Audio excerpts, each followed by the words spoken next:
University మంచి భవిష్యత్తు కోసం తెలుగు విద్యార్థులు ఇష్టపడే యూనివర్సిటీ. కాల్ 9059052378 9059052379.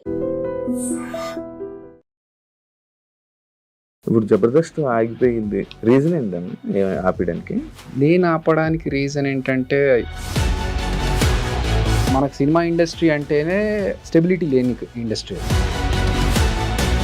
జబర్దస్త్లో ఉన్న ఆర్టిస్టుల వల్ల సీనియర్ ఆర్టిస్ట్ కమెడియన్స్లో సైడ్కి వెళ్ళిపోవడం జరిగింది. ఉన్న ఆర్టిస్టులు ఎంతో కాలం ఉండరు, జబర్దస్త్లో ఉన్న వేరే ఎక్కడ ఉన్నా. ఇంకా వేరే కొత్త టాలెంట్ వాళ్ళు వచ్చినప్పుడు ఈ పాత వాళ్ళని పక్కకు పెట్టి ప్రతి ఒక్కరి దగ్గరికి వెళ్ళి మనకు ఒక అవకాశం రావాలంటే వెళ్ళి అడుక్కోవాలి. ఇది అడిగినోడికి ఇవ్వకుండా అడగనోడికి ఎందుకు ఇవ్వాలి? నేను అడుక్కునేదే కాక రాజకీయం జరుగుతూ ఉంటుంది. జరుగుతుండొచ్చు, జరుగుతాయి కూడా. ఇలా ఆఫీసులకు వెళ్ళకపోవడం వల్ల కూడా మనకు ఆఫర్స్ తగ్గిపోతాయి కదా. ఒక స్టాండర్డ్ ఉన్న పర్సన్ వెళ్ళి ఆపర్చునిటీ అడిగాడు అనుకో, హై స్టాండర్డ్ ఉన్నోడు అడగలేదనుకో. ఎంతమందికి అన్న లైఫ్ ఇచ్చినాం? తీసుకున్న హెల్ప్ని చెప్పడం అనేది వాళ్ళ మంచితనం. అది నేనే చేశానని చెప్పుకోవడం గర్వం. అన్న ఇచ్చిన ఆఫర్స్ ఇచ్చిన అందరూ అక్కడక్కడ అలా మంచి మంచి పొజిషన్స్లో ఉండి మంచిగా సెట్ అయ్యి ఉన్నారు. వై అదిరే అబ్బాయి ఇంకా అలా ఉండిపోయాడు? అంబిషన్ ఏంటంటే సినిమా ఇండస్ట్రీలోనే ఉండాలి, ఇక్కడే పోవాలి. భజన చేస్తేనే జీవితం అనేది చెడ్డన్న ఇచ్చిన ఒక స్టేట్మెంట్. భజన చేయాలి, మస్కా కొట్టాలి, ఇవన్నీ ఉన్నా కూడా నేను చేయలేను. ఎందుకంటే అనే ఒకప్పుడు జబర్దస్త్ ఎలా ఉండేది, ఇప్పుడు ఎలా ఉంటుంది? ఒక booth show, double meaning words ఎక్కువైపోతున్నాయి. బూత్ షో అనే పేరు ఫస్ట్ నుంచి ఉంది మాకు. ఒకసారి ఒక ప్రోగ్రామ్కి వెళ్ళినప్పుడు, లండన్కి వెళ్ళినప్పుడు అసలు కొంచెం ఇది డీసెంట్ ఫ్యామిలీస్ వచ్చేది, డబుల్ మీనింగ్ అని. జబర్దస్త్ వాళ్ళు బ్యాడ్ మాట్లాడుకోవడం కానీ, వాళ్ళు చేసినంత వరకే మనతో ఉంటారు, అది అయిపోయిన తర్వాత వాళ్ళెవరో మనం ఎవరో ఉన్నట్టు ఉంటారు. అన్నీ పేర్లు చెప్పను, బట్ మా దాంట్లో జబర్దస్త్లో ఒక పర్సన్కి హెల్త్ బాగాలేకపోతే కొన్ని సందర్భాలు ఉంటాయి శివ, అప్పుడు అడగాల్సిన అవసరం లేదు. కానీ అన్ని సందర్భాలు అందరికీ అంటే కష్టం. అదిరే అభి అయిపోయింది, ఆ లైఫ్ అయిపోయింది, ఫేడ్ అవుట్ అయిపోయారు. బయటకు నువ్వు తోసేసి నాకు ఇండస్ట్రీలో అవకాశాలు రాకుండా చేస్తే అదిరే అభి అనే పేరు ఉంటే ఎంత తప్పు అవుతుంది. హాయ్ హలో నమస్తే, నేను మీ anchor Shiva. Welcome to iDream media. ఈరోజు మన ముందున్న గెస్ట్, ఇప్పటికే ప్రోమో చూస్తే మీకు నా ముందున్న గెస్ట్ ఎవరు అర్థమైపోయి ఉంటుంది. అదిరే అభి బ్రో ఈరోజు మనతో ఉన్నారు. ఆయనతో మాట్లాడి జబర్దస్త్ విషయాలు, ఆయన యాక్టింగ్, ఆయన లైఫ్ ఎలా వెళ్తుంది ఇప్పుడు ప్రజెంట్ అనే దాని గురించి మనకు తెలియని విషయాలు తెలుసుకునే ప్రయత్నం అయితే చేద్దాం. అండ్ ఈ మధ్య కొన్ని మాటలు వినడం, లైక్ అదే జబర్దస్త్ నుంచి ఒక చంటన్న వచ్చి మాట్లాడడము, అదే విషయం పైన కొన్ని మాటలు నేను కూడా వేరే యాక్టర్ నుంచి కూడా తెలుసుకోవాలనిపించి నేను అభిగారిని పిలవడం జరిగింది. అయితే సరే అని వెంటనే వచ్చి ఈరోజు మనతో షేర్ చేసుకోవడానికి అభి బ్రో ఉన్నారు. హాయ్ బ్రో, ఎలా ఉన్నారు? బాగున్నారా? బాగున్నాను బ్రో. ఎప్పటి నుంచో అనుకుంటున్నాను బ్రోతో మాట్లాడాలి, ఒకసారి ఇంటర్వ్యూ చేయాలని. ఈరోజు కుదిరింది బ్రో మనకి. ఈ మధ్య కొంచెం ఒక వెబ్ సిరీస్ ఒక డైరెక్షన్ చేస్తున్నాను. సో చాలా సార్లు అనుకున్నాము అని ఇప్పుడు సెట్ అయింది. ఇప్పుడు సెట్ అయింది. ఇప్పుడు జబర్దస్త్ ఆగిపోయిందా? లేదే, మీరు ఆపేశారు. రీజన్ ఏంటన్నా ఆపడానికి? నేను ఆపడానికి రీజన్ ఏంటంటే ఆల్మోస్ట్ ఒక 9.5 to 10 years చేశాను సేమ్ స్కిట్స్ అన్ని. అంటే ఆల్మోస్ట్ ఇయర్లీ మనకు ఒక 52 స్కిట్స్ చేస్తున్నాం కదా. 500 స్కిట్స్ దాకా జబర్దస్త్లో ఉన్నాయి. అందులో నేను ఒక 400 స్కిట్స్ చేశాను. ఇంకా నాకేంటంటే ఇన్ని సంవత్సరాలు చేసినా ఇంతే. ఇప్పుడు అదిరే అభి అనేవాడికి ఒక క్రియేటివ్గా స్కిట్స్ చేస్తాడు అనేది ఒక పేరు వచ్చింది. అంతకంటే ఇంకెక్కువ చేయడానికి అక్కడ స్కోప్ కూడా నాకు పెద్దగా కనిపించలేదు. డబ్బులు మంచిగా ఇస్తారు, ట్రీట్మెంట్ బాగుంటుంది, అన్నీ బాగున్నాయి. కానీ ఒక సాచురేషన్ పాయింట్ వస్తుంది కదా మనకి. ఎక్కడైనా సాఫ్ట్వేర్లో కావచ్చు, లేకపోతే వేరే ఏ వర్క్ చేసినా కూడా ఒక సాచురేషన్ పాయింట్ ఉంటుంది. నెక్స్ట్ ఇంకేం చేయాలి, నెక్స్ట్ లెవెల్కి వెళ్ళాలంటే ఏం చేయాలి. సో ఆ స్టేజ్లో ఉన్నప్పుడు ఫస్ట్ నుంచి నేను డైరెక్షన్ చేయాలనేది నాకు కోరిక. సో ఇలా ఉండి చేయడం కుదరట్లేదు. కంప్లీట్ ఫోకస్ షిఫ్ట్ చేసి టోటల్గా సినిమాల మీద పెడదామని చెప్పి అప్పుడు బయటకు రావడం జరిగింది. సినిమా ఇండస్ట్రీలో కూడా కదన్నా యాక్టింగ్ అప్పుడు ఇలా సినిమాలో కనిపిస్తుంటారు, మళ్ళీ గ్యాప్ ఇస్తుంటారు, మళ్ళీ వస్తుంటారు, మళ్ళీ గ్యాప్ ఇస్తుంటారు. ఎందుకంటే గ్యాప్ మీరు ఇస్తున్నారు, కావాలని ఇవ్వరు. గ్యాప్ వస్తూ ఉంటుంది. మనకు సినిమా ఇండస్ట్రీలో హిట్ ఉంటే ఒకసారి టాప్ రేంజ్కి తీసుకెళ్తారు. ఒక్కొక్కసారి ఎంత పెద్ద యాక్టర్ అయ్యి ఎంత బిజీగా ఉన్న యాక్టర్ అయినా కొన్ని సందర్భాల్లో సైలెంట్గా ఇంకేం వర్క్ లేకుండా ఇంట్లో కూర్చునే సందర్భాలు కూడా వస్తాయి. Hmm. సో మనకు సినిమా ఇండస్ట్రీ అంటేనే ఒక స్టెబిలిటీ లేని ఇండస్ట్రీ అది. Hmm. ఒకసారి అప్ ఉండొచ్చు, ఒకసారి డౌన్ ఉండొచ్చు. Hmm. కాబట్టి ఈ మార్పులు వెళ్ళడాలు రావడాలు ఇవన్నీ జరుగుతూ ఉంటాయి. ఈ స్టెబిలిటీ ఎందుకన్నా ఎలా అవుతుంటది? అప్ అండ్ డౌన్స్ రీజన్ నేను నా అనాలిసిస్ ప్రకారం ఏంటంటే మోర్ పీపుల్, మోర్ ఎక్కువ జనాలు, డిమాండ్ తక్కువ ఉండి సప్లై ఎక్కువ ఉంటే, కమర్షియల్ దాంట్లో మాట్లాడాలంటే, కామర్స్ విషయంలో మాట్లాడాలంటే, ఉన్న క్యారెక్టర్స్ కొన్ని ఉంటే సప్లై 100 మంది వచ్చి నిలబడ్డప్పుడు ఓకే వీడికి ఇంత ఇవ్వాలి అమౌంట్, వీడికంటే వాడికైతే ఇంకా తక్కువ ఇచ్చుకోవచ్చు కదా, అప్పుడు మనకు డబ్బులు మిగులుతాయి అని చెప్పేసి తక్కువ అమౌంట్ వచ్చే వాళ్ళని పిక్ చేసుకోవడం వల్ల ఎక్కువ డబ్బులు ఛార్జ్ చేసే పర్సన్ సైలెంట్ ఖాళీ అయిపోతాడు. సో ఇది ఇండస్ట్రీలో చాలా సంవత్సరాల నుంచి నడుస్తుంది. కాబట్టి దట్ ఈస్ హౌఎవర్ దేర్. మనకు ఎక్స్ట్రాడినరీ ఇతను కాకపోతే ఇంకెవ్వరూ లేరు అనే ఆప్షన్ క్రియేట్ చేసుకోగలిగితే ఇంకా వాళ్ళకి తిరుగులేదు. అదర్వైజ్ ఇవి అప్స్ అండ్ డౌన్స్. ఇదే జబర్దస్త్ లో ఉన్న ఆర్టిస్టుల వల్ల, కమెడియన్స్ వల్ల సీనియర్ ఆర్టిస్ట్ కమెడియన్స్ సైడ్కి వెళ్ళిపోవడం జరిగింది. అంటే దాన్ని యాక్సెప్ట్ చేస్తారా మీరు? లేదండి, అంటే సినిమాలో ఉన్న కమెడియన్స్ కి ఉన్న క్రేజ్ వేరు, టీవీ ఆర్టిస్టులకి జబర్దస్త్లో ఉన్న కమెడియన్స్కి ఉన్న క్రేజ్ వేరు. జబర్దస్త్ అంటే ఏంటంటే రెగ్యులర్గా ఎవ్రీ వీక్ కనిపించడం వల్ల మన ఇంట్లో అబ్బాయి అన్న ఫీల్తో ఉంటారు అందరు. సినిమా ఆర్టిస్ట్ అంటే సినిమా ఆ క్రేజ్లో చూస్తారు. కాబట్టి ఇప్పటికీ మేము బ్రహ్మానందం గారిని, వేణుమాధవ్ అన్నను, ఆలీ అన్నను, వీళ్ళందరినీ ఇన్స్పిరేషన్గా తీసుకుంటూ ఉంటాం. వాళ్ళు చేసిన కామెడీలోంచి అరే మన స్కిట్లో ఇలాంటిది ఏదైనా వాడాలరా, జంధ్యాల గారి మార్క్ కామెడీ కావచ్చు. సో అవన్నీ మనకి ఇన్స్పిరేషన్ వచ్చింది వాళ్ళ నుంచి. జబర్దస్త్ వాళ్ళు కనిపిస్తున్నారు, ఎక్కువగా కనిపిస్తున్నారు, ఈ మధ్య కొంచెం వీళ్ళని చూడడానికి ఎక్కువగా జనాలు వస్తారని చెప్పేసి సీనియర్స్ ని కాకుండా కొత్త వాళ్ళని వీళ్ళని తీసుకుంటే ఇంతకుముందు చెప్పినట్టు బడ్జెట్ ప్లస్ వీళ్ళని ఎక్కువగా చూస్తున్నారు కాబట్టి వీళ్ళైతే ఇంకొంచెం బెనిఫిట్ ఉంటుండొచ్చు అనే ఒక్కటి తప్ప టాలెంట్ లో వాళ్ళని మించి అయితే కాదు. సో సేమ్ థింగ్, ఇప్పుడు ఉన్న ఆర్టిస్టులు ఎంతో కాలం ఉండరు. జబర్దస్త్ లో ఉన్న వేరే ఎక్కడ ఉన్నా ఇంకా వేరే కొత్త టాలెంట్ వాళ్ళు వచ్చినప్పుడు ఈ పాత వాళ్ళని పక్కకు పెట్టి వాళ్ళని తీసుకుంటారు. It's cycle. ఇప్పుడు డైరెక్షన్ చేస్తున్నారు కదండి, ప్రతి ఒక్కరి దగ్గరికి వెళ్ళి మనకు ఒక అవకాశం రావాలి అంటే వెళ్ళి అడుక్కోవాలి, అడుక్కునేదే కాక రాజకీయం జరుగుతూ ఉంటుంది అని చెప్పి ఒక సందర్భంలో చెప్పడం జరిగింది. అది నిజమా? ఐ మీన్ ఉండొచ్చు, వాస్తవాలు ఉండొచ్చు, దాంట్లో జరుగుతుండొచ్చు కూడా.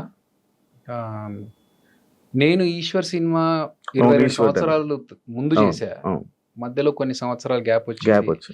ఎందుకంటే నాకు తెలీదు, ఫస్ట్ ఆఫ్ ఆల్ నాకు సినిమా ఇండస్ట్రీ బ్యాక్గ్రౌండ్ లేదు. నేను నా ఫ్యామిలీ అందరు మా దాంట్లో ఫ్యామిలీ నుంచి first person to be a film actor. So నేను సినిమా ఇండస్ట్రీలోకి వచ్చినాక నాకు గైడ్ చేసేవాళ్ళు ఎవరు లేరు. సాఫ్ట్వేర్ కి తర్వాత వెళ్ళా, ఫస్ట్ యాక్టింగ్, ఫస్ట్ యాక్టర్ గా వచ్చిన తర్వాతనే సాఫ్ట్వేర్ కి వెళ్ళా. సో ఒక యాక్టర్ గా నేను ఈశ్వర్ సినిమా తర్వాత గౌతమ్ ఎస్ఎస్ ఇవన్నీ చేస్తున్నప్పుడు నాకు ఆఫీస్లోకి వెళ్ళి వాళ్ళని అడగాలి ఆపర్చునిటీస్, నాకు ఏదైనా అవకాశం ఇవ్వండి, లేకపోతే నేను ఆడిషన్స్ ఇస్తా, ఇవన్నీ నాకు అప్పుడు తెలియదు. నన్ను గైడ్ చేసేవాళ్ళు కూడా లేరు. ప్లస్ ఇంకోటి ఏంటంటే నాకు సరే మనం ఇంత పెద్ద సినిమా చేసాము, మన గురించి చూసారు మోహన్ బాబు గారు, వీళ్ళు పిలిపించి సినిమాలో అవకాశం ఇచ్చారు, అలాగే అందరూ పిలిచి మనం చూసాం కదా. నా పాయింట్ ఏంటంటే గర్వం కాదు, మనం వెళ్ళి వాళ్ళని ఇబ్బంది పెట్టి సార్ నాకు అవకాశం ఏంటారు, వీడు ఆఫీస్ దాకా వచ్చాడు ఏదో ఒకటి ఇవ్వాలి కదా పాపం అని చెప్పి ఏదో క్యారెక్టర్ ఇస్తే అది మనకు సూట్ అవ్వచ్చు అవ్వకపోవచ్చు. దానివల్ల ఎందుకు వాళ్ళకి నిజంగా ఇతను ఈ క్యారెక్టర్కి ఇతనే బాగుంటాడు అనిపిస్తే పిలుస్తారు కదా, పిలిచినప్పుడు మనం వెళ్ళి ఆడిషన్స్ కావాలన్నా ఇద్దాము అనే దృష్టిలో నేనున్నాను. అది ఆ గ్యాప్ పెరగడం వల్ల నాకు సినిమాలు అప్పుడు లేక నేనేం చేశానంటే ఇంకా ఇట్లా కాదు, నేను చదువుకున్నాను కదా, ఆపర్చునిటీస్ కోసం ఆఫర్స్ కోసం వెయిట్ చేస్తూ టైం ఎందుకు వేస్ట్ చేసుకోవడము, డబ్బులు కావాలి, ఫైనాన్షియల్ గా మనం ఒకటి స్టెబిలిటీ ఉండాలి అని చెప్పి నేను అప్పుడు జాబ్కి షిఫ్ట్ అయ్యాను.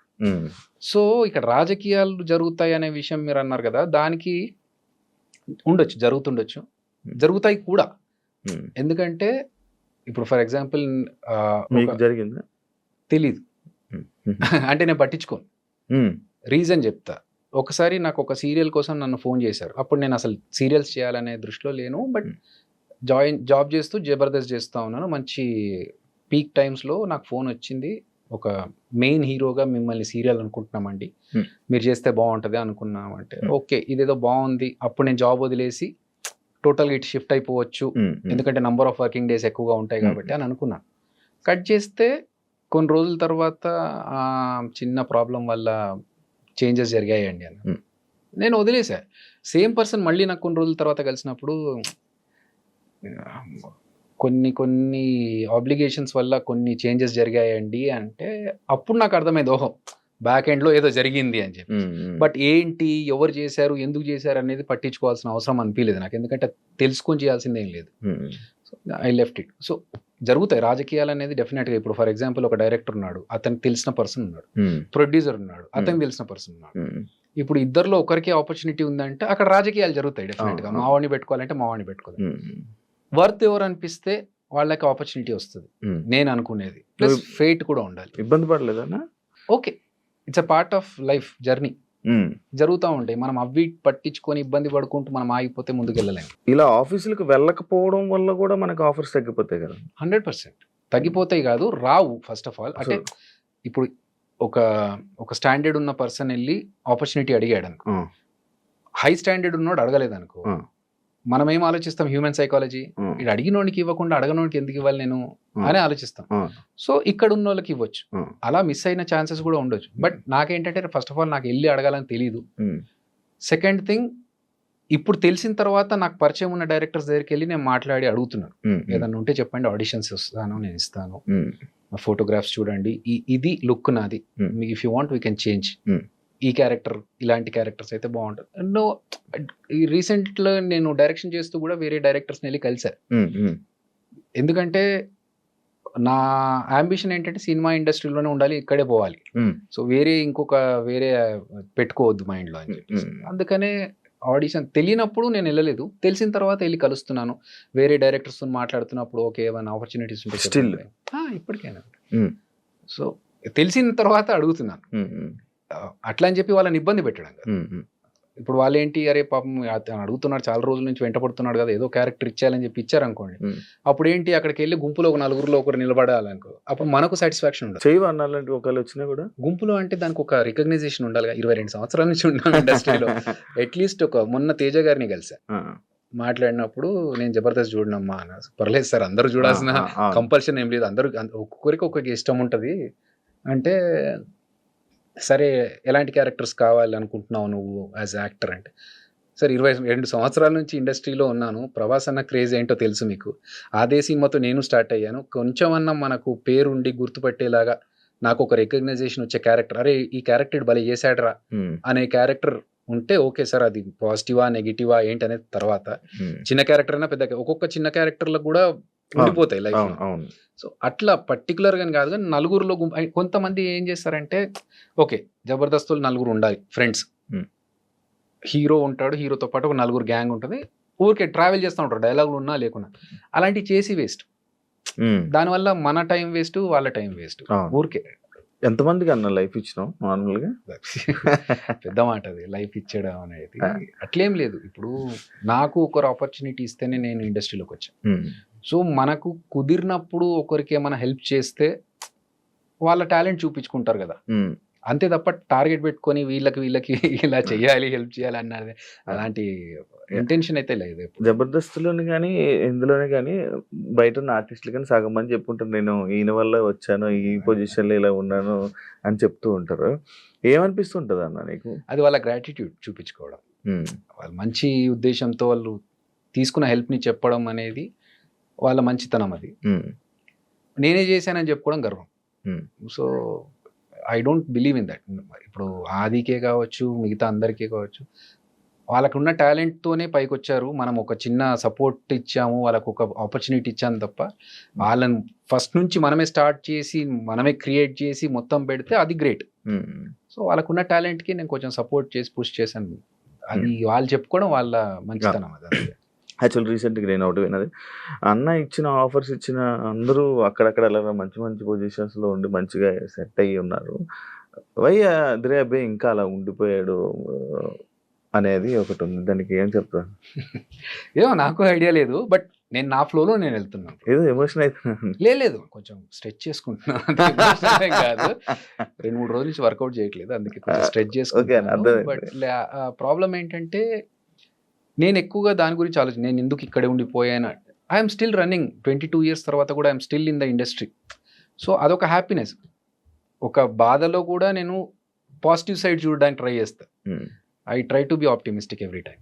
So I'm happy with what I'm now. ఎందుకంటే నా లైఫ్లో టచ్వుడ్ నేను అప్పు చేయాల్సిన సందర్భం రాకుండా చూసుకున్నాను. నాకు మేబీ మీరు అన్నట్టుగా యూనో ఎక్కువగా వెళ్ళిపోయి కలిసిపోయి వాళ్ళతో కూర్చొని మాట్లాడి మనకు కొంచెం ఆపర్చునిటీస్ కోసం ట్రై చేయడం అవన్నీ మనకు తెలియదు. నెట్వర్కింగ్ అంత ఎక్కువ వచ్చినప్పుడు కలిసినప్పుడు మాట్లాడినప్పుడు మాత్రమే ఏంటి అని. అంతే తర్వాత ఒకసారి షూట్ అయిపోయినా ఆఫీస్ అయిపోయినా ఏదైపోయినా నేను డైరెక్ట్ ఇంటికే, ఇంకా వేరే ఫ్రెండ్స్ దగ్గరికి వెళ్ళి ఆడుకోవడాలు టైం పాస్లు చేయడాలు ఏం లేవు. అస్సలు ఏ అలవాటు లేదు. ఎక్కడ టైం పాస్లు చేసేది లేదు. ఎప్పుడో ఎవరిదో ఫ్రెండ్ బర్త్డే ఉంది ఖచ్చితంగా వెళ్ళాలి అంటే తప్ప, ఒక బర్త్డేకి వెళ్ళడం తప్ప ప్రెసెంట్ హ్యాపీగా నేను ఇంట్లో కూర్చొని టీవీలు చూసుకుంటే సినిమాలు చూసుకుంటే అదే నా టైం పాస్. సో మేబీ అదొక రీజన్ కావచ్చు. అదర్వైజ్ అంటే నాకు ఎప్పుడు ఆ ఫీలింగ్ రాలేదు. అందరూ ముందుకు వెళ్ళిపోతున్నారు నేను ఇక్కడ ఉండిపోయానే అనే ఫీలింగ్ నాకైతే లేదు. ఎందుకంటే నేను ఉన్న దాంట్లో నాకు హ్యాపీగా ఉన్నా. ఇదే టాపిక్. భజన చేస్తేనే జీవితం అనేది చెడ్డ ఇచ్చిన ఒక స్టేట్మెంట్. భజన చేయాలి, ఇండస్ట్రీలో ఉండాలంటే భజన చేయాలి. వాళ్ళు నీకు ఏదైనా ఉండాలన్నా ముందుకెళ్ళాలని ఇది ఉండాలి. అది నాకు లేదు, నేను ఇక్కడ ఉండిపోయాను. దానికి యాక్సెప్ట్ చేస్తాను. ఉండొచ్చు. That's what I'm saying. నాకు తెలుసు భజన చేయాలి, మస్కా కొట్టాలి ఇవన్నీ ఉన్నా కూడా నేను చేయలేను. ఎందుకంటే నాకు రాదు. అది ఆర్టిఫిషియల్గా తెలిసిపోతుంది శివ. ఇప్పుడు మన దగ్గరకు ఒకడు వచ్చి అన్నా నువ్వు అస్సలు తోపన్నా నీ కామెడీ అద్దరిపోద్దన్నా పడినవుతా అంటే నాకు తెలుసు. అరే నా స్టాండర్డ్ ఏంటో నాకు తెలుసు, నువ్వు చెప్పేది పేకుతున్నావని నాకు తెలుసు. సో అర్థమైపోతుంది వీడు మస్కా కొడుతున్నాడు. ఆ మస్కా కూడా ఏంటి కొంతవరకు రియలిస్టిక్గా ఉంటే ఓకే, అన్నా నీ బాడీ చూస్తే జిమ్ బాడీ ఇక్కడ అర్థమైపోతుంది. ఇది ఎగ్జాజరేట్ చేసి చెప్తారు చూసారా, మనకు అర్థమైపోతుంది వీడు కొంచెం ఆర్టిఫిషియల్ క్యాండిడేట్, వీడితో దూరం ఉండదు. సో ఇదే థింగ్ మనం అవతలతో చేయొద్దు. ఇప్పుడు ఒక హీరో సినిమా ఫ్లాప్ అయింది అనుకుందాం, మనం వెళ్ళి అద్దరిపోయింది సార్ సినిమా అద్దరిపోయింది అన్నా, అసలు నువ్వు నెక్స్ట్ అది ఇది అని చెప్తే వాళ్ళకి తెలియదు ఆ సినిమా పోయింది వీడు ఏదో పేకుతున్నాడు. అప్పుడు ఏంటి మన గురించి మన జెన్యూనిటీ గురించి వాళ్ళకు ఒక డౌట్ క్రియేట్ అవుతుంది. ఎందుకు చేయడం? అట్లాంటి విషయాల్లో నేను చెప్పకుండా ఉండడం ప్రిఫర్ చేస్తా. అబద్ధం చెప్పి వాళ్ళని కన్విన్స్ చేసి మోసం చేయడం కంటే ఐ రాదర్ కీప్ క్వైట్. నిజంగా బాగుండి నిజంగా ఎక్స్ట్రాడినరీ అనిపించినప్పుడు వెళ్ళి చెప్తా. అది మస్కా కదా, అలా వాళ్ళకి కూడా తెలుస్తుంది జెన్యూన్. అనే ఒకప్పుడు జబర్దస్త్ ఎలా ఉండేది, ఇప్పుడు ఎలా ఉంటుంది?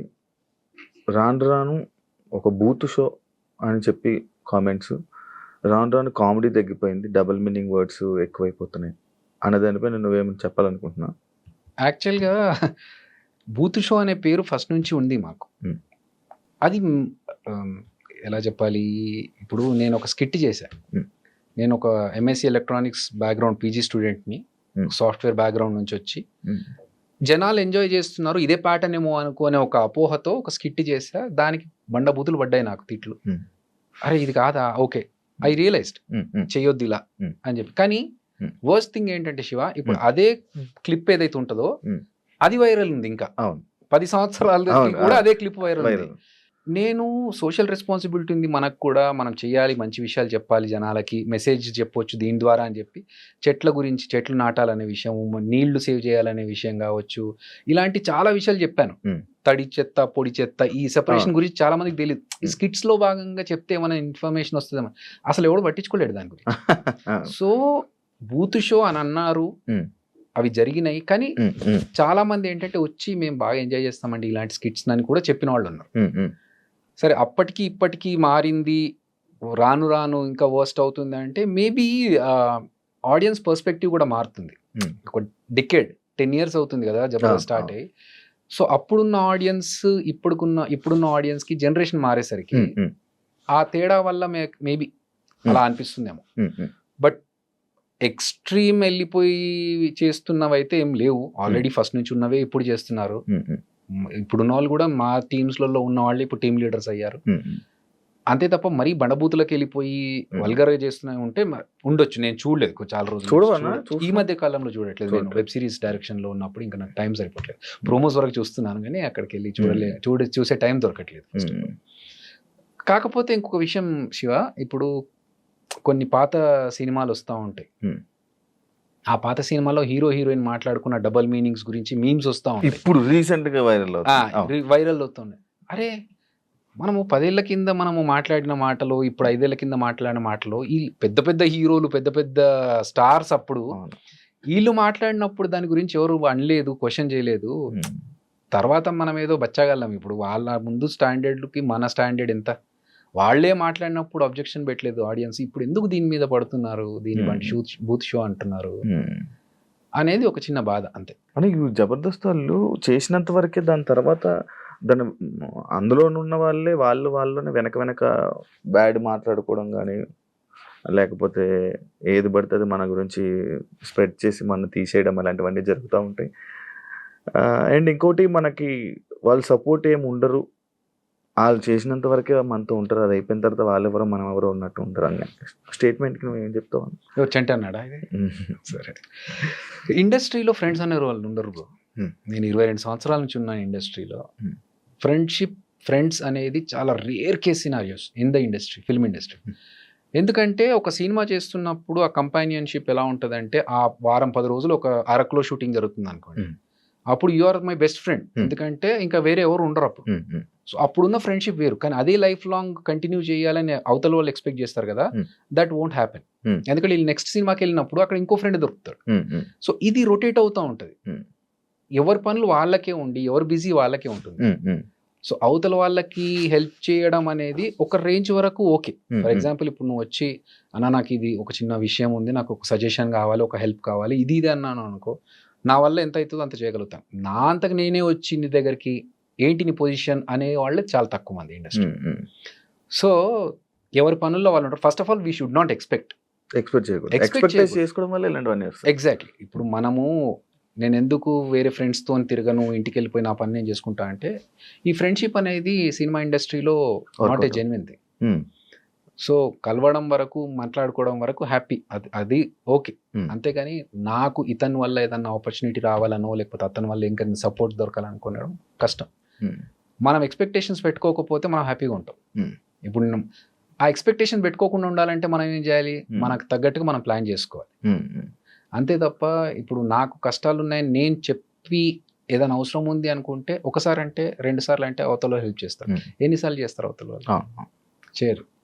సో అవి ఉన్నాయి. బట్ మా జబర్దస్త్ విషయంలో నేను చెప్పాలనుకుంటున్నాను. ఇప్పుడు మీరు అడిగిన కాంటెక్స్ట్ తెలుసు కాబట్టి పేర్లు చెప్పను. బట్ మా దాంట్లో జబర్దస్త్లో ఒక పర్సన్కి హెల్త్ బాగాలేకపోతే మేమందరం కలిసి సపోర్ట్ చేసుకొని, అతను అడగలేదు అయినా కూడా మన ఫ్యామిలీ మెంబర్ చెప్పేసి అందరం కలిసి సపోర్ట్ చేసాం. అప్పుడు నాగబాబు గారు, రోజా గారు అందరూ సపోర్ట్ చేశారు, డబ్బులు ఇచ్చి ఆపరేషన్ చేయించుకోవడానికి. ఒక పర్సన్కి వాళ్ళ పేరెంట్స్ చనిపోతే ఇక్కడ నుంచి వెళ్ళడానికి డబ్బులు లేవంటే మళ్ళీ మేము అందరం కలెక్ట్ చేసుకొని ఇచ్చాం. అప్పుడు కూడా అతను అవతల పర్సన్ అడగలేదు. సో కొన్ని సందర్భాలు ఉంటాయి శివ, అప్పుడు అడగాల్సిన అవసరం లేదు, ఇచ్చేస్తాం, చేస్తాం. అందరూ ఎంత అయితే అంత, ఎవరి వల్ల ఎంత జరుగుతుంది. కానీ అన్ని సందర్భాలు అందరికీ అంటే కష్టం. ఆ సందర్భం కూడా ఒకటి ఉంటుంది సార్. ఫర్ ఎగ్జాంపుల్, ఒకరి ఫాదర్ చనిపోయారు, ఇక్కడ నుంచి అంత్యక్రియలకు వెళ్ళడానికి కూడా వెళ్ళే పరిస్థితి లేదు అన్నప్పుడు, that is a worst situation. ఆ సిచ్యువేషన్లో మన దగ్గర ఉన్నా లేకున్నా తీసి ఇవ్వాలి ఎక్కడి నుంచి అన్న. కానీ వేరే కాంటెక్స్ట్లో అవసరం ఉంది, ఇవ్వాలి అన్నప్పుడు ఎంతవరకు అది అవసరం, దానికి ఎంతవరకు హెల్ప్ చేయొచ్చు అనేది కూడా అందరు ఆలోచిస్తారు. సో అక్కడే జరుగుతాయి కొన్ని. ఇంకోటి, ఆడియన్స్ అద్రి అభి అయిపోయింది, ఆ లైఫ్ అయిపోయింది, ఇంకా ఆయన ఫేడ్ అవుట్ అయిపోయారు, ఇంకా కనిపించారు అనే వాళ్ళకి ఏం చెప్తాను? Okay, that's okay. నేను లైఫ్ లాంగ్ ఇక్కడ ఉండాను, నేను మనిషినే ఉండాను కొన్ని సంవత్సరాల తర్వాత అనుకున్నప్పుడు అద్రి అభి అనే పేరు ఉంటే ఎంత, పోతే ఎంత. అది డౌన్ఫాలే కదన్న? I don't think so. See, నన్నెవరో బయటకు తోసేసి నాకు ఇండస్ట్రీలో అవకాశాలు రాకుండా చేస్తే అప్పుడు నేను బాధపడాలి. నేను నా అంతకు నేను కదా బయటకు వచ్చింది జబర్దస్త్ నుంచి. And Adhire Abhi is only for Jabardasth. I'm Abhinay Krishna. నేను యాజ్ ఎ డైరెక్టర్ నేను బయటకు వచ్చి ఒక ప్రాజెక్ట్ చేసుకుంటున్నాను ఆహాలో. సో నాకు దానికి తగ్గట్టుగా ఒక స్క్రిప్ట్ రెడీ చేసుకున్నాను, డైరెక్షన్ చేసుకున్నాను, ఇప్పుడు కంప్లీట్ అయి పోస్ట్ ప్రొడక్షన్లో ఉన్నాను. So I'm happy with what I'm doing. ఎవడో ఏదో అనుకున్నాడు, దానికి మనం ఆన్సర్ చెప్పాలనేది సిల్లీ. నాకు కావాల్సింది నేను డైరెక్టర్ అవ్వాలనుకున్నాను, అవుతున్నాను. దానికోసం నేను అదిరియాబిగానే జబర్దస్త్లోనే కంటిన్యూ చేస్తేనే ఉంటా అంటే అది వర్క్ అవ్వదు. కొన్నిసార్లు ఫోకస్ షిఫ్ట్ చేయాలి. సో దానికి వాళ్ళు పడిపోయాడు, లేడు, అవుట్, ఫేమ్ అవుట్ అనుకుంటే దట్స్ ఓకే. నేను అలా అనుకుంటే నేను ఇన్ని సంవత్సరాలు ఆల్మోస్ట్ 3 years అయిన జబర్దస్త్ వదిలేసి నేను మొత్తం గడ్డం పెంచేసి మొత్తం లాంగ్ హెయిర్ తో, నాకు తెలుసు ఆ లాంగ్ హెయిర్ తో బియర్డ్ తో కంప్లీట్ లుక్కే చేంజ్ నేను ఇంటెన్షనల్ గా చేశా. అదిరియాబి అనేవాడు కనిపించద్దు కొన్ని రోజులు, ఒక డిఫరెంట్ పర్సన్ ని ఒక యాక్టర్ లాగా చూపెట్టాలి మనము అని నేను ఇంటెన్షనల్ చేసినప్పుడు ఇంకొకళ్ళు అవతల వాళ్ళు అనుకుంటే ప్రొఫెషనల్ గా చాలా స్ట్రిక్ట్ అంట కదా బ్రో నువ్వు. I love discipline. ఎందుకన్నా అది? నాకు వచ్చింది స్కూల్ డేస్ నుంచి, నాకు డిసిప్లిన్ వచ్చింది. అలా ఉంటే కరెక్ట్ అనిపించింది. కానీ అది ప్రతిసారి పనికిరాదు అని అంటారు నాకు. ఓకే, ఇండస్ట్రీలో దట్స్ ఓకే. సి డెఫినెట్లీ ఇప్పుడు నేను టీమ్ లీడర్గా ఉన్నప్పుడు నా టీం షార్ప్ 7 అంటే 7కి వచ్చేయాలి. రాకపోతే I can take action as a team leader. But నేను ఇంకొకరి దగ్గర పనిచేస్తున్నప్పుడు if I expect the same thing from other person, అతను రాకపోతే నేను అతని దగ్గర యాక్షన్ తీసుకోలేను కదా. బట్ ఒక 2 సార్లకు 3 సార్లకు అతను తెలుస్తారు వీడు 7 అంటే 7కి వచ్చేస్తున్నాడు, నేనే కొంచెం లేట్ వస్తున్నాను, అయితే నేను ముందన్న రావాలి, లేకపోతే వీడికి లేట్గానే రమ్మని చెప్పాలి. మనం ఎంత పని కరెక్ట్గా చేస్తున్నాం, ఆ టైంకి వచ్చిన వాల్యూ ఏంటనేది మనం మెయింటైన్ చేస్తే చాలు. అవతల వాళ్ళు మనకు సేమ్ రిఫ్లెక్షన్ ఇచ్చినా లేకపోయినా మనం ప్రాపర్గా ఉండాలి టైంకి అనేది నా ఫీల్. ఇప్పుడు సడన్ గా డైరెక్షన్ లేకపోతే ఫస్ట్ నుంచి అనుకునే? నేను చాలా రోజుల నుంచి అనుకుంటున్నాను. ఈవెన్ జబర్దస్త్లోకి రాకముందు నుంచే నా ప్లానింగ్ ఉండింది, డైరెక్షన్ ప్లానింగ్ ఉండింది. ఆల్రెడీ ఒక 2 స్క్రిప్ట్స్ పెట్టుకొని అప్పుడు అప్రోచ్ అయ్యాను. ఆల్మోస్ట్ లాస్ట్ ఇంకా బడ్జెట్ అప్రూవ్ అయ్యే స్టేజ్లో అది హాల్ట్ అయిపోయింది. దాని తర్వాత ఇంకా సర్లే ఇట్లా అయితే కాదు, కొంచెం విల్ ట్రై సంథింగ్ ఎల్స్. మధ్యలో వేణన్న కూడా సినిమా బలగం తీసుకొని రావడం జరిగింది. అది బాగా సపోర్ట్ అని మీ అందరికి ఒక బూస్టప్ అనుకుంటా. 100%. ఎందుకంటే అంతకు ముందు మేము జబర్దస్త్ ఆర్టిస్ట్లు అని చెప్పేసి వెళ్ళి డైరెక్షన్ చేద్దామని అనుకుంటే, మీరు యాక్టర్స్ కదా, మీరు జబర్దస్త్ కామెడీ చేసుకునేటోళ్ళు మీరేం డైరెక్షన్ చేస్తారన్నారు. వేణు ఎప్పుడైతే చేశాడో అప్పుడు వేణు తర్వాత అందరికి ఒక రెస్పెక్ట్ పెరిగింది. అంటే ఓకే మేబీ వీళ్ళు కూడా చేయొచ్చు అట్లని చెప్పేసి ఇమ్మీడియట్ గా ఇచ్చేస్తాం అని అన్నప్పుడు వాళ్ళు టెస్ట్లు వాళ్ళు పెడతారు, కూర్చోబెట్టి మాట్లాడుతున్నప్పుడు వీడికి ఎంత నాలెడ్జ్ ఉంది ఏంటి అనేది కూడా తెలుసుకుంటారు. సో దానివల్ల మనం ప్రూవ్ చేసుకోవడానికి ఒక మంచి ప్లాట్ఫామ్ ఇచ్చాడు. ఎందులోనా ఇది ఎందులో రిలీజ్ చేయాలనుకుంటున్నాను? అయిపోయింది షూటింగ్ అయిపోయింది.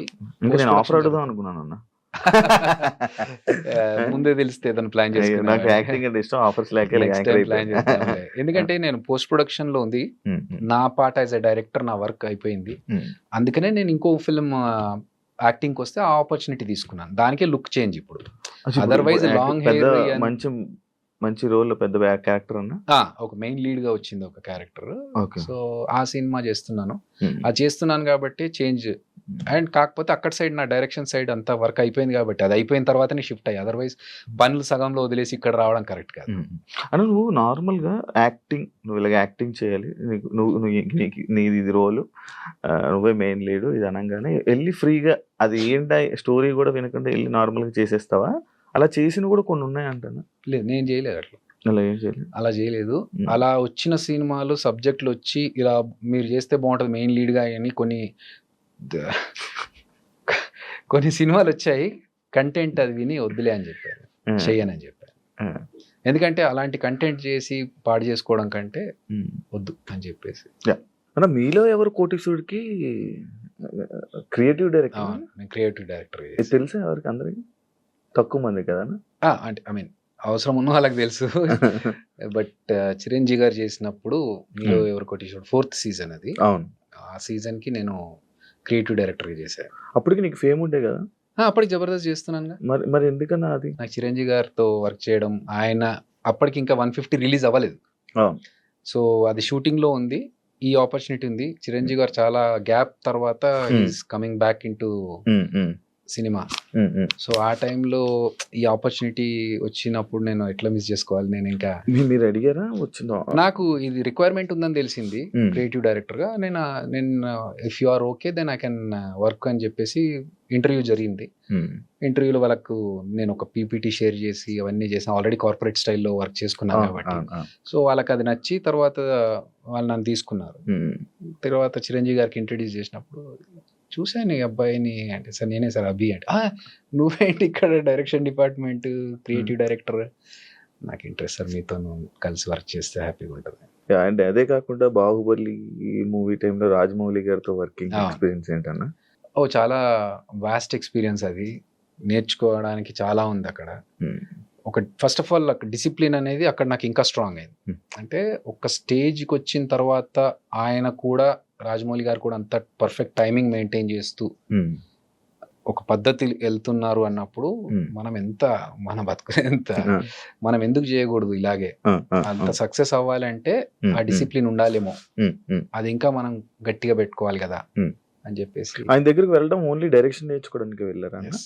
డైరెక్షన్ నేర్చుకోవడానికి. అదే ఆయన పరిచయం కదా, మరి ఆయన మూవీ ఆఫర్ కానీ అడగడం కానీ అలాంటివి ఏం చేయలేదా మీరు? ఆయన అడగడం లేదు.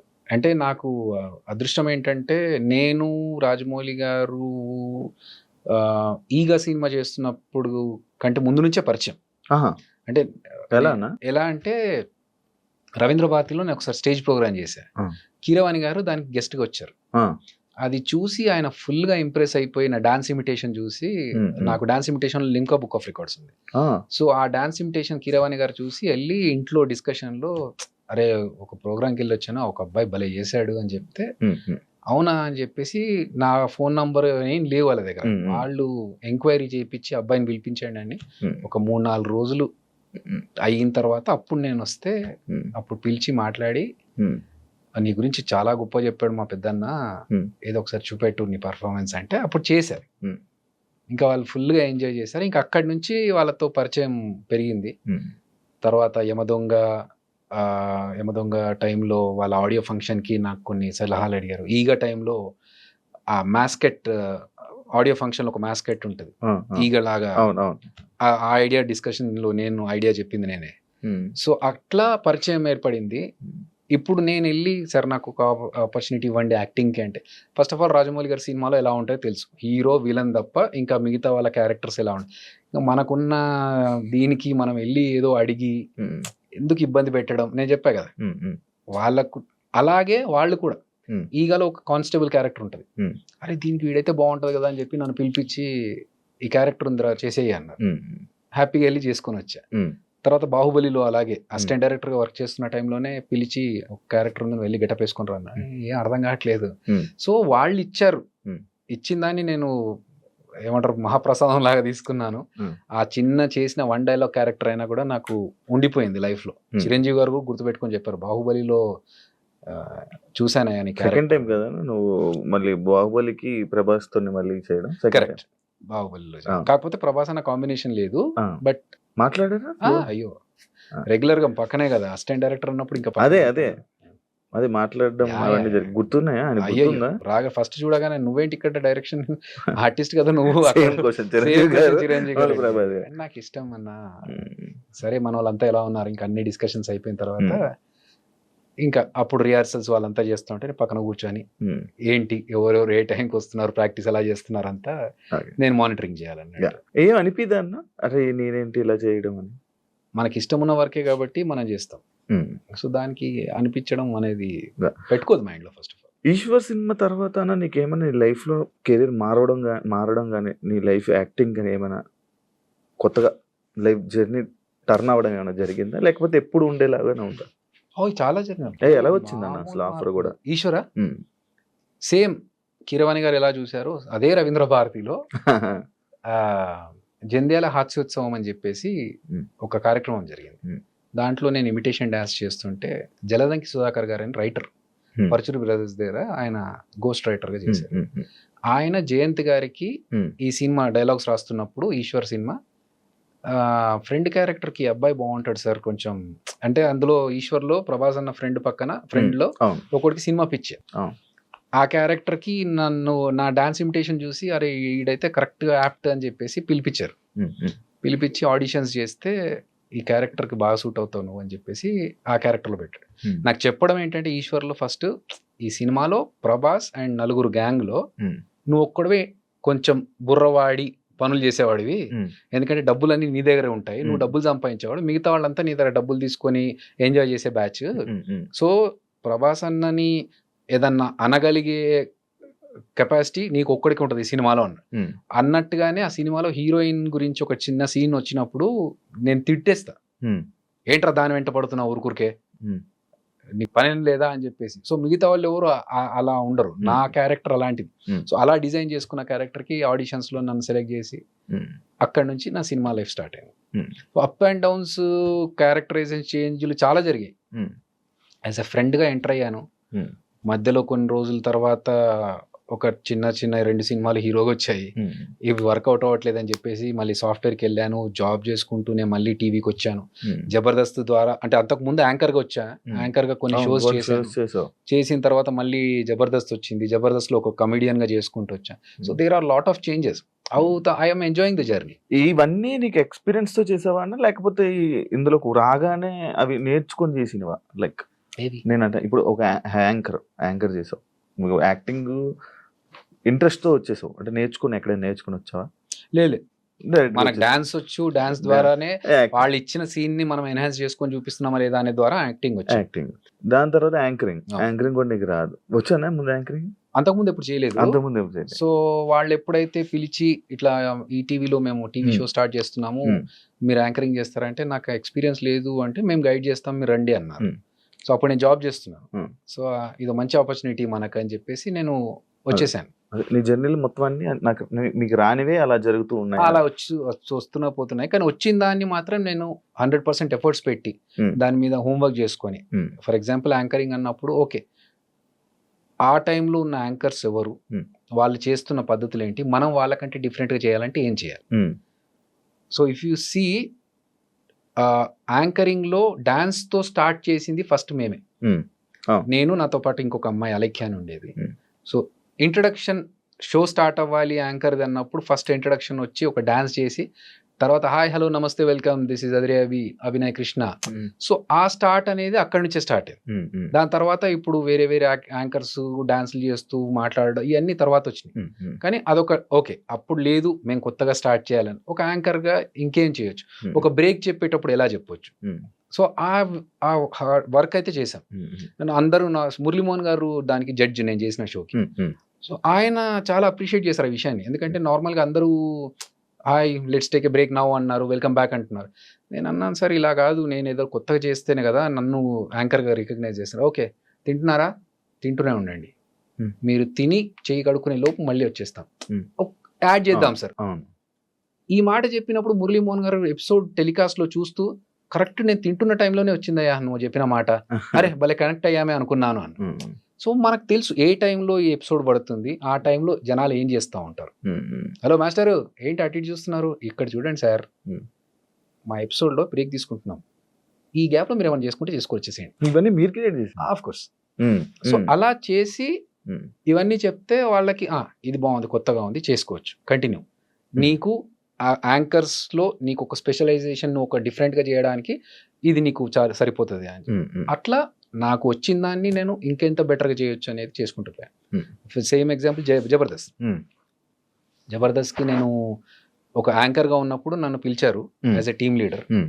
ఇప్పుడు నేను జబర్దస్త్లోకి వచ్చా, అక్కడ 6 టీమ్ లీడర్స్ ఆల్రెడీ ఉన్నారు, 5 ఉన్నారు, నేను 6వ వాడిని.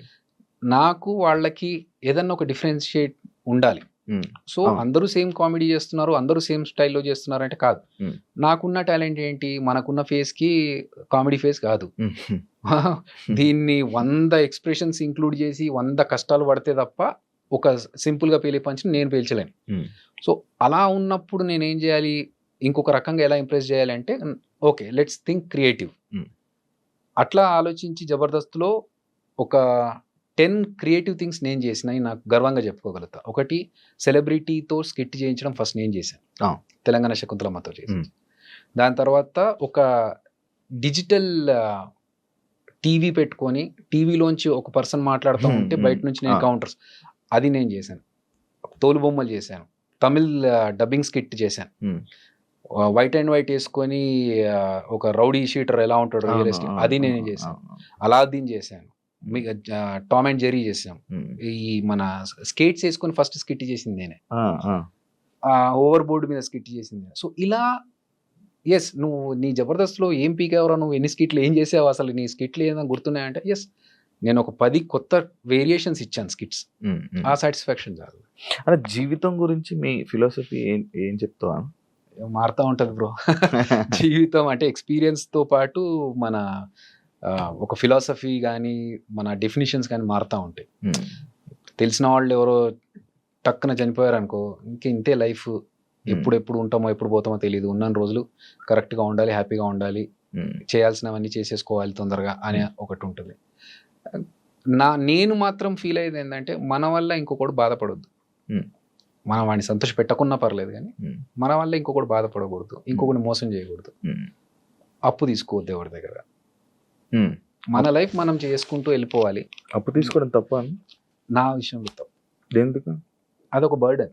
ఎందుకు? నువ్వు సంపాదించుకునే స్తోమత నీకు దేవుడు ఇచ్చినప్పుడు, నీకు కాళ్ళు చేతులు ఇచ్చి నువ్వు వర్క్ చేసుకునే కెపాసిటీ ఇచ్చినప్పుడు, ఎందుకు నువ్వు ఇంకొకటి దగ్గర వెళ్తావు? అంటే అతను కష్టపడి సంపాదించుకునేదే కదా, ఎందుకు అతని దగ్గరికి వెళ్ళి నువ్వు అడగడం? అంటే ఇప్పుడు సడన్ గా ఇబ్బంది వచ్చింది మనకి లైఫ్ లో, ఎందుకు వస్తుంది ఇబ్బంది? ఫర్ ఎగ్జాంపుల్, నేను కార్ కొనుక్కుంటా, కార్ కట్టడానికి డబ్బులు లేవు, ఈఎంఐ కట్టడానికి డబ్బులు లేవు.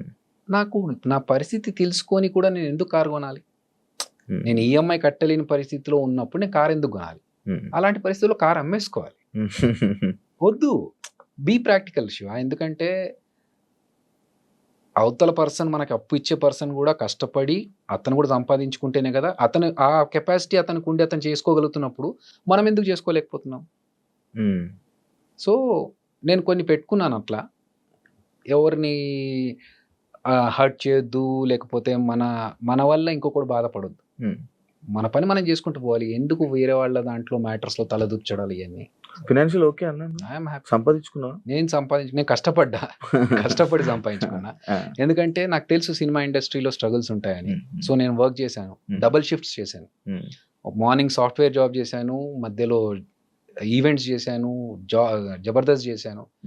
ఒక్కొక్కసారి ఎలాంటి పరిస్థితిలో ఉండేదంటే, నైట్ 2 o'clock వరకు షూటింగ్ చేసి మళ్ళీ మార్నింగ్ 8 కల్లా ఆఫీస్కి వెళ్ళిపోతే, కళ్ళకి నిద్ర లేక ఇట్లా రెడ్గా అయిపోతే ఒక 10 నిమిషాలు బ్రేక్ తీసుకుందామని వెళ్ళి బాత్రూంలో కమోడ్ క్లోజ్ చేసుకొని బాత్రూంలో ఒక 10 నిమిషాలు పవర్ న్యాప్.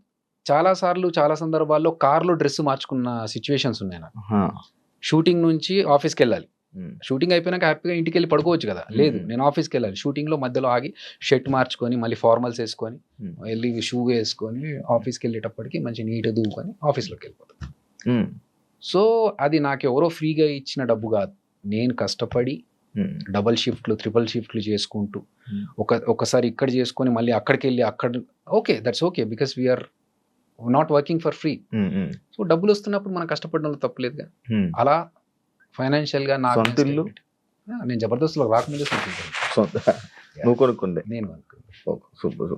అంటే ప్రొఫెషనల్, లైక్ మీ ప్రొఫెషనల్లో కొన్నిసార్లు బాధపడ్డ సిచ్యువేషన్లు ఉన్నాయని నేను బాధపడ్డా. కొన్నిసార్లు చాలా సార్లు పడతా ఉంటాం, చాలా సార్లు.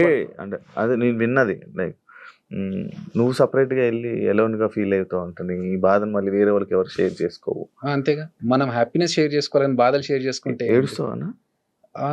రేర్ కేస్, చాలా రేర్ కేస్. ఎలాంటి సందర్భాలు ఏడుస్తావా నార్మల్గా? నేను కొంచెం ఇమోషనల్. అవును, అన్నప్పుడు అర్థమైందన్న.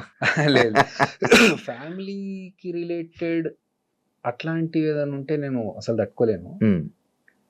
అదర్వైజ్ నేను ఒక చిన్న ఇన్సిడెంట్ చెప్తాయి. మంచి క్వశ్చన్ అడిగిన దానికి నేను ఒక ఇన్సిడెంట్ చెప్తాను. చేతికి నాకు 15 కుట్లు పడ్డాయి.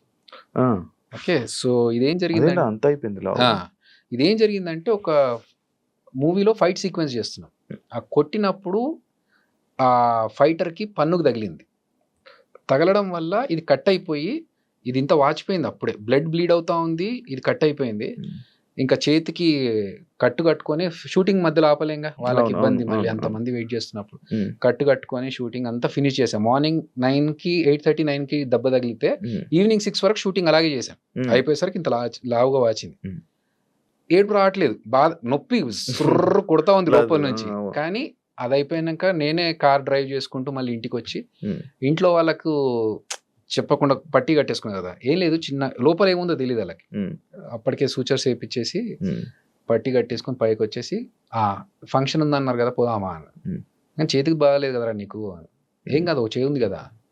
సో ఒక్క చేతితో డ్రైవ్ చేసుకుంటూ వాళ్ళని తీసుకెళ్ళా. అంటే ఫిజికల్గా నేను మెంటల్గా అంటే ఇప్పుడు నాకు చెయ్యి నొప్పేసింది, అయ్యయ్యో నాకు ఎట్లా అని చెప్పి బాధపడుకుంటూ కూర్చునే టైప్ కాదు. అదే చెయ్యి పెట్టుకొని అలాగే చెయ్యి అట్లా పెట్టుకొని యూఎస్కి వెళ్ళా. ఇంకోటి నెక్స్ట్ 2 daysలో యూఎస్లో షో అండి. సో నాకు ఇప్పుడు చెయ్యి బాగాలేదు, నేను ఆగిపోతాను, నాకు నొప్పేస్తుంది, ఇవన్నీ ఉండవు. తగిలింది పోతుంది, తగ్గిపోతుందిలే, ఆ టైప్ ఆఫ్ పర్సనాలిటీ. ఇది అయ్యింది కదా అని చెప్పి బాధపడుతూ కూర్చొని దాని గురించి ఓకే వాట్ నెక్స్ట్, దీన్ని ఎలా మనం సాల్వ్ చేసుకోవాలి, ఈ ప్రాబ్లం వచ్చింది, ఇంత క్రైసిస్లో ఉన్నాము, దీన్ని ఎలా సాల్వ్ చేసుకోవాలి. నాకు చాలా అవమానాలు జరిగాయి. ఒక రౌండ్ టేబుల్, ఒక 4-5 కూర్చోబెట్టి నేను ఒక డైరెక్షన్ చేస్తా అని చెప్పి ఒక స్టోరీ చెప్పడానికి వెళ్ళినప్పుడు ఇన్ఎక్స్పీరియన్స్డ్ వాళ్ళంతా. నేను రాజమౌళి గారి దగ్గర వర్క్ చేశాను, ఇన్ని సంవత్సరాల నుంచి ఇండస్ట్రీలో ఉన్నాను అని నేను అక్కడ డిసప్పాయింట్ లేదు. నాకు 6 కూర్చొని ఇదెట్లా అదెట్లా, అంటే వాట్ ఈజ్ యువర్ ఎక్స్పీరియన్స్, మా ఎక్స్పీరియన్స్ గురించి మీరు పక్కన పెట్టండి, మేము డబ్బులు పెడుతున్నాం, మీరు చెప్పండి దీనికి. సరే okay, give me some time, I will prove it అని చెప్పి నేను మళ్ళీ నైట్ కూర్చొని ఇది ప్లాన్ చేసి వాళ్ళకి 1 గంటలకు మధ్యరాత్రి లేచి ఇదంతా ప్లాన్ చేసి this is what I was thinking, ఇప్పుడు మీకు సాటిస్ఫాక్షన్, ఎందుకంటే నేను మాటలో చెప్తే మీకు అర్థం కాదు, దిస్ ఈజ్ ద ప్రూఫ్ అని చెప్తే ఓకే. సో అవన్నీ జరుగుతున్నప్పుడు ఏంటంటే ఇంత పేరు సంపాదించుకొని ఇన్ని సంవత్సరాల నుంచి ఇండస్ట్రీలో ఉండి వాళ్ళు మాట్లాడుతుంది ఏంటంటే ఓకే ఎలా నమ్మాలండి అని అంటే అదోకే, యాజ్ ఇఫ్ అసలు నీకు రాదు, నువ్వు వేస్ట్ అన్న రేంజ్లో మాట్లాడుతూ ఉంటే ఎంత బాధ అనిపిస్తూ ఉంటుంది. కానీ ఓకే, అది వాళ్ళ పాయింట్, మనం we have to prove. Jabardasth స్టార్టింగ్లో నేను 13 స్కిట్ల వరకు నేను కొట్టలేదు. నేను అమితాబ్ బచ్చన్ ఒక ఎగ్జాంపుల్గా తీసుకుని I always look at the positive side. Amitabh Bachchan కూడా 13 సినిమాలు హిట్లు పడలేదు, అసలు నీ వాయిస్ ఏం వాయిస్ రా బాబు అని పంపించేసిన పర్సన్ అతను. తర్వాత ఈరోజు సూపర్ స్టార్ అయ్యాడు. మనం ఎందుకు పక్కనే బాధపడి వెళ్ళిపోవాలి, లెట్స్ ప్రూవ్ అని చెప్పేసి ఒక స్కిట్ కష్టపడి బాగా చేసి కొడితే సూపర్ ఇంకా వెళ్ళిపోదాం చాలే అనుకున్నాను. మళ్ళీ ఇంగ్లీష్లో ఒక సేయింగ్ ఉంది, మనం ఫస్ట్ది సెకండ్ది కొట్టలేకపోతే ఫస్ట్ది ఫ్లూక్లు వచ్చిందిరా, ఆడు వెళ్ళిపోతున్నాడు కాబట్టి ఇచ్చినట్టున్నారులే అని అంటారు. వద్దు చేసి చూపిద్దాం అని చెప్పి మళ్ళీ సెకండ్ స్కిట్ కొట్టే. ఇంకా దాని తర్వాత మెల్లమెల్లగా ఓకే నాకు ప్యాటర్న్ అర్థమయ్యి. సో అలా ప్రాబ్లం వచ్చినప్పుడు దాని గురించి బాధపడే కంటే దీన్ని ఎట్లా సాల్వ్ చేసుకోవాలి, what is the next step అని ఆలోచిస్తాను. చాలా సార్లు అవమానాలు జరుగుతూ ఉంటాయి కానీ ఏడ్చుకునేంత ఇదైతే కాదు, నేను బాధపడను అట్లా. ఓకే, ఎమోషనల్ మన కంట్రోల్ చేసుకుని అన్న. మన జబర్దస్త్ వాళ్ళు లైక్ పొలిటికల్గా కొంచెం బాగా సపోర్ట్ చేస్తుంటారు, పొలిటికల్లోకి వెళ్తుంటారు. నువ్వేంటన్నా దేనికి సపోర్ట్ చేయవు, దేనికి వెళ్ళావు? చెప్పాగా, మన పని మీద మనం కాన్సన్ట్రేట్ చేద్దాం, మన పని ఫోకస్. ఇక్కడ నాకు ఆల్రెడీ డైరెక్షన్ ఇదన్నీ ప్లాన్స్ ఉన్నాయి కదా. ఈ ప్రాజెక్ట్ ఒకటి స్టార్ట్ అవుతా ఉండింది, ఆ పనిలో ఉన్నాము. ప్లస్ నాకు నిజంగా కూడా పెద్ద పాలిటిక్స్ అంటే పెద్దగా ఇంట్రెస్ట్ ఉండదు. అట్లా పాలిటిక్స్ అంటే నువ్వు అడిగిన ఫస్ట్ క్వశ్చన్కి ఆన్సర్ అదే అవుతుంది, రాజకీయాలు జరుగుతాయంట కదా అన్నప్పుడు. నాకు రాజకీయాలు జరుగుతాయి అనే విషయంలో ఇంట్రెస్ట్ ఉంటే నేను రాజకీయాలు ఎక్కడో ఒక దగ్గర గేమ్ ఆడాల్సి వస్తుంది. అంటే I like who is the best administrator. అది ఎవరైనా సరే, if they are doing good for the society or for the people, I definitely respect them and love them. అంతవరకు. అంటే జీవితంలో ఒక ఫైనల్, ఇది నాకు ఫైనల్ ఒక డ్రీమ్ అని అనుకునేది ఏంటన్నా అనేది? నాకు యాక్చువల్గా డైరెక్షన్ అనేది ఉండింది. డైరెక్షన్ చేయకుండా అంటే ఈ కోవిడ్ ఇవన్నీ చూసిన తర్వాత వచ్చిన వాళ్ళందరూ పుట్టప్ప ఎగిరిపోతున్నారు, ఇదేమో మన కోరిక చాలా రోజుల నుంచి జబర్దస్త్లోకి రాకముందు నుంచి డైరెక్షన్ చేయాలనే కోరిక ఉండింది, తీరకుండానే పోతానా అలాంటి సిచ్యువేషన్. ఎందుకంటే ఈ మధ్యకాలంలో హెల్త్ ఇష్యూస్ తోని ఎంగేజ్ ఉన్న వాళ్ళు కూడా అందరూ ఎప్పుడేమవుతుంది, లైఫ్ ఈజ్ అన్ప్రెడిక్టబుల్ ఇప్పుడు ప్రెసెంట్. సో ఇది ఒక్కటి మిగిలిపోద్దా, మళ్ళీ నేను పాత సినిమాలో చూపించినట్టు దయ్యమై డైరెక్షన్ చేయాలని తిరగాల్సి వస్తుందా అనేది ఒక్కటి నన్ను హాంట్ చేస్తూ ఉండింది. థ్యాంక్స్ టు గాడ్ నాకు ఒక నా పేరు అనౌన్స్మెంట్ కూడా వచ్చేసింది, director written and directed by Abhinaya Krishna అని చెప్పేసి ఆహా నుంచి. సో అభినయ కృష్ణ కొంతమందికి తెలియదు కదా. అభినయ కృష్ణ అనే నా పేరు డాక్టర్ సి నారాయణ రెడ్డి గారు పెట్టారు. సో నేను ఒకసారి ఒక ప్రోగ్రామ్ చేస్తున్నప్పుడు ఆయన చూసి ఏం పేరు అమ్మా నీ పేరు అంటే హరికృష్ణ, నా అసలు పేరు హరికృష్ణ. హరికృష్ణ. సో నేనే మర్చిపోయా యాక్చువల్లీ ఇప్పుడు. సో హరికృష్ణ సార్ అంటే నీ పేరు నీ నీ పర్ఫార్మెన్స్కి నీ టాలెంట్కి తగ్గ పేరు కాదమ్మా అది, నీకు ఇంకా వేరే ఏదైనా ఉండాలి అంటే, సార్ నేను వెయిట్ చేస్తున్నాను అలాంటి కొత్త పేరు ఏదైనా పెట్టుకుందాం. ఎందుకంటే నేను చిరంజీవి గారి fan.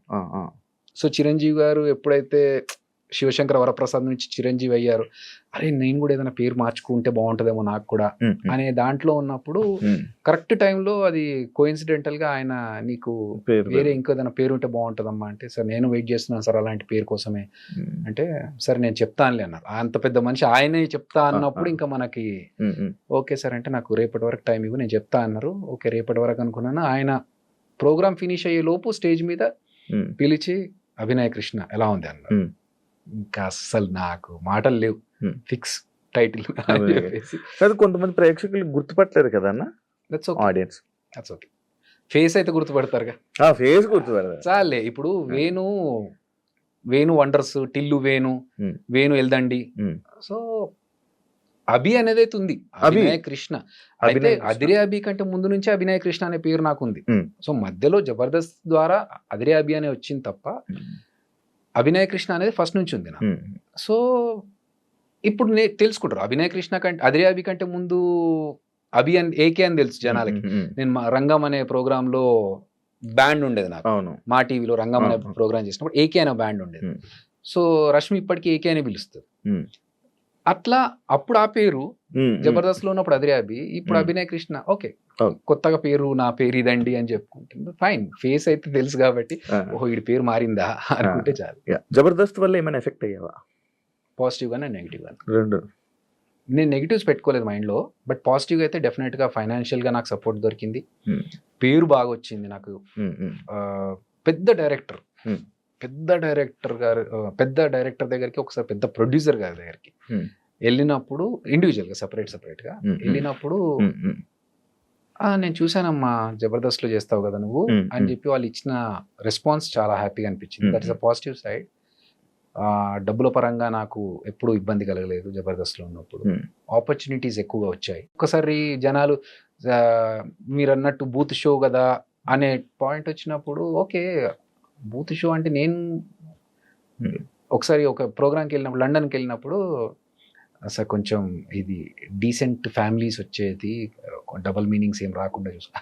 You haven't seen my anchoring sir, good that you have given a disclaimer, but I know how to handle the crowd, leave it అని చెప్పేసి ప్రోగ్రామ్ అయిపోయిన తర్వాత మళ్ళీ వాళ్ళు వచ్చేసి, అసలు మేము ఎక్స్పెక్ట్ చేయలేదండి, మాకందరికి ఒక వేరే పర్సెప్షన్ ఉండింది, బట్ మీరు చేసిన తర్వాత మాకు ఎవ్రీథింగ్ ఈస్ క్లియర్ నా. It depends on the situation, మనం ఏ సిచ్యువేషన్లో ఉన్నామో దాన్ని బట్టి. So almost of the things are positive only. అని ఎప్పుడైనా నో చెప్పలేక చేసి ఇబ్బంది పడింది ఏముందా? చాలా సార్లు ఉందా అన్న నీకు అది? నో చెప్పలేవా? నో చెప్పలేను అంటే నేనేం ఆలోచిస్తా అంటే, తెలుసు నాకు అవతల వాడు మనం వాడుకుంటున్నాడు, మనం నో చెప్పలేకపోతున్నామని తెలుసు. సో దీనివల్ల నాకు ఏమైనా లాస్ ఉందా అని ఆలోచిస్తాను. ఓకే దీనివల్ల నేను టైం స్పెండ్ చేస్తున్నాను, మేబీ కొంచెం ఎఫర్ట్స్ పెడుతున్నాను, అంతే కదా, ఓకే ఫైన్, ఆడికి హెల్ప్ అవుతుంది కదా, లెట్ ఇట్. ఇంత ఈ సినిమా జర్నీలో నీకు అర్థమైంది ఏంటన్నా? క్లియర్గా నాకు ఇంకా అర్థం కాలేదు. ఎక్స్పీరియన్స్ లేదు చెప్తాను కదా, సిచ్యువేషన్ బట్టి మారుతూ ఉంటుంది, ఫిలాసఫీ మారుతూ ఉంటుంది శివ. ఇప్పుడు రాజారవీంద్ర గారితో నిన్న ఏదో టాపిక్లో మాట్లాడుతూ అంటే, నీ వల్ల కాదు అభి, నువ్వు నీ ప్యాటర్న్ అది కాదు అసలు, నువ్వు అలా చేయలేవులే అంటే, అవుట్ ఆఫ్ ద బాక్స్ వెళ్ళి నేను ఇది ఇలా కాకుండా నేను కూడా స్ట్రిక్ట్గా ఇలా ఉండాలి, అలాగే ఉండాలి అని అనుకుంటున్నా అన్న అంటే, నీ పని కాదయ్యా, నువ్వు అలాంటి పర్సన్ కాదు, నీ సాఫ్ట్ నేచర్, నువ్వు అలా చేయలేవు. So depends. కొన్నిసార్లు నేర్చుకున్నది ఏంటి అంటే, పర్టికులర్గా ఇదేం చెప్పలేము కానీ, ఒక్కొక్క మైల్ స్టోన్ ఒక్కొక్క లెసన్, మనకి ఒక్కొక్క ఇన్సిడెంట్ ఒక్కొక్క లెసన్. ఓకే ఇలాంటి వాళ్ళని నమ్మొద్దు, ఇలాంటి వాళ్ళతో మంచిగా ఉండాలి, ఇలాంటి దాంట్లో ఓకే ఇలా ఇంకొకరిని హర్ట్ చేయొద్దు, అవి ఎవరిని చూస్తున్నా కూడా నేర్చుకుంటాను. ఎందుకు తక్కువ ఇంటర్వ్యూలు, తక్కువ పబ్లిక్లోకి ఎందుకు వస్తాను ఏమో తెలియదు. నాకు వచ్చిన దాంట్లో చూజీగా ఓకే మనకు తెలిసిన వాళ్ళు, ఇప్పుడు నువ్వు అడిగావు ఓకే అన్నాను. సో అట్లా బాగా తెలిసిన వాళ్ళు అయితే ఓకే, అదర్వైజ్ ఎక్కువగా ప్రతి ఒక్కరు అంటే అవతల వాళ్ళకి హెల్ప్ అవుతుందని చెప్పేసి చేయడం వరకు ఓకే, కానీ అది ఎక్స్ట్రీమ్ వెళ్ళిపోకూడదు. వాళ్ళు ఏంటంటే ఇది చిన్న విషయానికి ఆ పెద్ద విషయానికి అన్నిటికీ నువ్వు వచ్చేసి కూర్చో ఇక్కడ మాట్లాడాలి అంటే అక్కడ నో చెప్తే బాగుంటది కదా అనేది అక్కడి నుంచి కొన్ని ప్లేసెస్లో I avoid. Thank you so much bro. చాలా మంచిగా మాట్లాడుకున్నాం. ఎక్కువ బర్స్ట్ అవుట్ అవ్వకుండా చాలా బస్ట్ అవుట్ అవడానికి ఏం లేవు, మంచిగా హ్యాండిల్ చేసావు. Thank you so much. And నీ డైరెక్షన్ మంచి మూవీ సిరీస్ ఏదైతే ఉందో అది మంచి సక్సెస్ అవ్వాలి. చిరంజీవ సక్సెస్ అవ్వాలని, ఆడియన్స్ లో మంచి వ్యూవర్షిప్ రావాలని, దాని గురించి మళ్ళీ మాట్లాడుకుని ఎలా అయితే వేణుగారికి నేమ్ వచ్చిందో సిరీస్ లో ఒక డైరెక్టర్ యాజ్ ఎ డైరెక్టర్ గా కూడా నీకు అంత మంచి నేమ్ రావాలని మనస్ఫూర్తిగా కోరుకుంటున్నాను అన్న. And all the best for your next projects. And అందులో నాకు కూడా ఒక అవకాశం ఇస్తాను. ముందు చెప్పావు కాబట్టి ప్లాన్ చేద్దాం. థ్యాంక్ యూ సో మచ్ అన్న. చూసారు కదా ఇంటర్వ్యూ. ఇంకో గెస్ట్ తో మళ్ళీ మీ ముందుకు వస్తా. అంతవరకు